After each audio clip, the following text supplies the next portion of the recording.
এই যে তোমরা টাইগার খাও কেন, স্পিড খাও কেন, এগুলোর মধ্যে অ্যালকোহল নাই? দিব্যি বাচ্চাদেরকে এগুলো খাওয়াচ্ছে অনেকে দেখা যায়। আপনারা কি পাগল হয়ে গেছেন নাকি? এগুলোর মধ্যে এমন ক্ষতিকর উপাদান আছে যেগুলো দিয়ে মানুষের কিডনি ড্যামেজ হয়ে যায়। দিব্যি রোজার মাসে রমজান রোজা খুলেই একেবারে সিগারেট হাতে নিয়ে একদম এগুলো খাওয়া শুরু করো। এগুলোর মধ্যে মাদকদ্রব্য আছে। যে পানীয়র মধ্যে যাররা পরিমাণ মাদকদ্রব্য থাকবে সেটাও মাদক, মনে রাখবেন। স্মোক করো, স্মোকটাকে অনেকে মাদক মনে করে না, তাই না? স্মোকিংটাকে অনেকে মাদক মনে করে না, মনে করে মাকরু মনে হয়। মাকরু মানে কি? মাকরু মানে কি ভালো? মাকরু মানে কি? মাকরু মানে কি? কোরআনে সূরা বানু ইসরাঈল খুলে দেখেন, বড় বড় কিছু পাপের কথা মেনশন করে আল্লাহ পাক বলছেন এই পাপগুলো ছেড়ে দাও, এই পাপগুলো আল্লাহর কাছে মাকরুহা, এই পাপগুলো আল্লাহর কাছে অপছন্দের পাপ। এটা কি মাকরু মানে কি জায়েজ করে নেওয়া? সিগারেট খাওয়া বন্ধ করেন, ওয়াদা করেন আমার সাথে যে আজকে থেকে কোনদিন সিগারেটে হাত দিবেন ইনশাআল্লাহ। কোনো প্রকার এইসব টাইগার মাইগার স্পিড খাবেন না, এসব ভালো জিনিস না। ভালো কিছু খান না, ভালো কিছু খান। আর অনেকে দেখা যায় যে জর্দা খাওয়া শুরু করেছে। কেন? এটা কি সুন্নত নাকি? কি দরকার আছে ভাই? এতটুকু খাইলে হয়তো নেশা হয় না, বুঝলাম। এতগুলো জর্দা একবারে খান দেখি, খাওয়া যাবে? খামারের মূলনীতি কি? যার বেশি খেলে নেশা হয় তার অল্প খাওয়া হারাম। মনে করেন এখানে যতটুকু পানি আছে, এতটুকু খেলে, এতটুকু মাদক খেলে কারো নেশা হচ্ছে না, কিন্তু এতটুকু খেলে নেশা হচ্ছে। তার মানে কি এতটুকু খাওয়া জায়েজ, এতটুকু খাওয়া হারাম, নাকি পুরোটাই হারাম? এটা বোঝার জন্য কি মুফতি হওয়ার দরকার আছে? আপনি বুঝতে পারছেন। অতএব এই যাবতীয় মাদক দ্রব্য থেকে দূরে থাকতে হবে, না হলে ভূমিকম্প আসবে। কিন্তু ভূমিকম্প আসবে। আর মাদক দ্রব্য নিয়ন্ত্রণ অধিদপ্তর দিয়ে শুধু মাদক নিয়ন্ত্রণ করা যাবে না। মানুষের ঈমান আকীদার পরিবর্তন দরকার।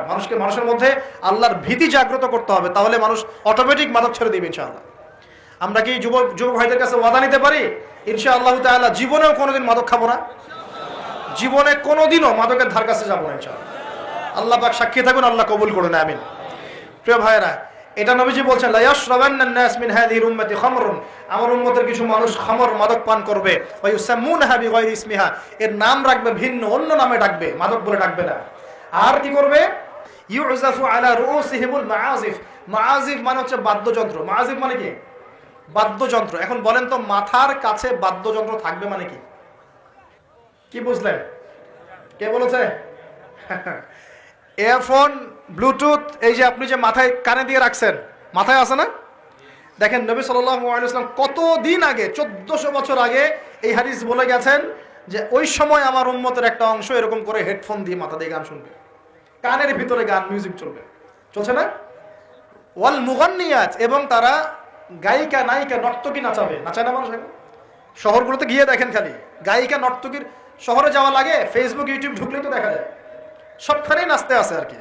মেয়েদেরকে নিয়ে আমি কালকে লেকচার দিব ইনশাআল্লাহ। ওদেরকে অনেক কিছু বলার আছে আমার, অনেক কিছু বলার আছে।